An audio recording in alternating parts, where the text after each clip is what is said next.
അറിഞ്ഞോ? ഇല്ല. അറിഞ്ഞില്ലേ? നിക്ഷേപം തേടി കഴിഞ്ഞ 10 വർഷത്തിനിടെ മുഖ്യമന്ത്രി പിണറായി വിജയൻ നടത്തിയ 25 വിദേശയാത്രകളിൽ കേരളത്തിൽ നിക്ഷേപത്തിനായി ധാരണാപത്രം ഒപ്പുവെച്ചതായി വിവരമില്ലെന്ന് വ്യവസായ വകുപ്പ്.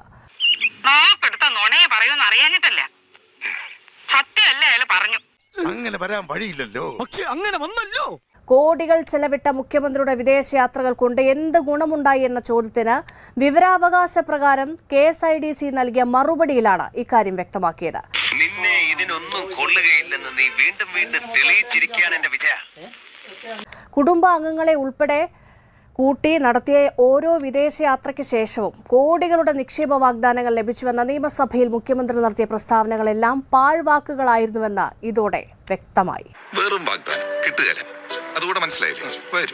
കേരളത്തിലേക്ക് വിദേശ നിക്ഷേപം കൊണ്ടുവരാൻ നടത്തിയ ചില യാത്രകളിൽ ഭാര്യയും മകളും കൊച്ചുമകനുമൊക്കെ കൂടെയുണ്ടായിരുന്നു. എന്ത് യോഗ്യതയാണ് നിനക്കുള്ളത്? തുണിയും പൊക്കി പിടിച്ച് തെക്കുവടക്ക് തെണ്ടി നടക്കുന്നത്. 10 വർഷത്തിനുള്ളിൽ മുഖ്യമന്ത്രി സന്ദർശിച്ച രാജ്യങ്ങളുടെ പട്ടിക കാണുക. UAE, അമേരിക്ക, ഇംഗ്ലണ്ട്, ജപ്പാൻ, ദക്ഷിണ Korea, Finland, Norway, Switzerland, France, Bahrain, Netherlands എന്നിവ. വളരെ കുറഞ്ഞു പോയല്ലോ ചേട്ടാ. ഇതിൽ അമേരിക്ക ഒഴിച്ചുള്ളതെല്ലാം ഖജനാവിൽ നിന്നും കോടികൾ ചെലവിട്ട് നടത്തിയ ഔദ്യോഗിക യാത്രകൾ. കേരളത്തിലേക്ക് വിദേശ നിക്ഷേപം കൊണ്ടുവരാൻ എന്ന പേരിലായിരുന്നു ഈ യാത്രകളെല്ലാം. എന്റെ ജീവിതത്തില് ഇത്രയും വാക്ക് പാലിക്കാത്ത ഒരു മനുഷ്യനെ ഞാൻ കണ്ടിട്ടില്ല. ബിസിനസ് സമ്മിറ്റ്, റോഡ് ഷോ, നിക്ഷേപ ഉച്ചകോടി, അങ്ങനെ എല്ലാം കേമമായി നടത്തി. അതിപ്പോ ഓരോ കീഴ്വഴക്കങ്ങളാവുമ്പോ മുഖ്യമന്ത്രിയുടെ വിദേശയാത്രകളിൽ KSIDC ഇടപെട്ട് താൽപര്യപത്രങ്ങൾ ഒപ്പുവെച്ചിട്ടില്ല.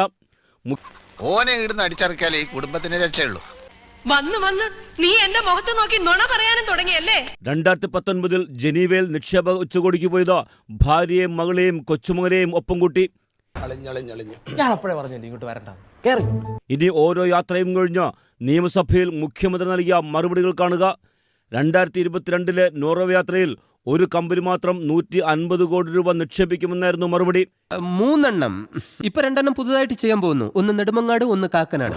ഇലക്ട്രോണിക് ബാറ്ററി ഉൽപാദന ഫാക്ടറി, ഗിഫ്റ്റ് സിറ്റിയിൽ നിക്ഷേപം എന്നിവ വേറെ. 2022 ഇംഗ്ലണ്ട് സന്ദർശിച്ച ശേഷം പറഞ്ഞത് ഹിന്ദുജ ഗ്രൂപ്പ് വക കോടികളെ നിക്ഷേപം വരുമെന്ന്. ഞാനോ?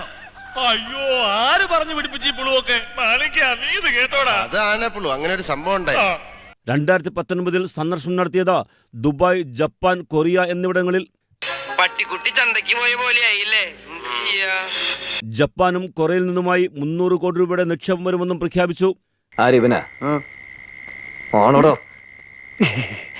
ജപ്പാനിലേക്ക് സർക്കാർ ചെലവിൽ കൊണ്ടുപോയത് വൻ സംഘത്തെ. സംഘാംഗങ്ങൾക്ക് പ്രതിദിന ചെലവിനായി $100 വേറെയും നൽകിയിരുന്നു. UAE സർക്കാർ $500 മില്യൺ നിക്ഷേപം നടത്തുമെന്നായിരുന്നു മുഖ്യമന്ത്രി പറഞ്ഞിരുന്നത്. അതും പാഴ്വാക്കായി. നീ അന്ന് കടന്ന് തുള്ളിയപ്പോഴേ ഞാൻ നിന്നോട് പറഞ്ഞതാണ് നീ ദുഃഖിക്കേണ്ടി വരുമെന്ന്.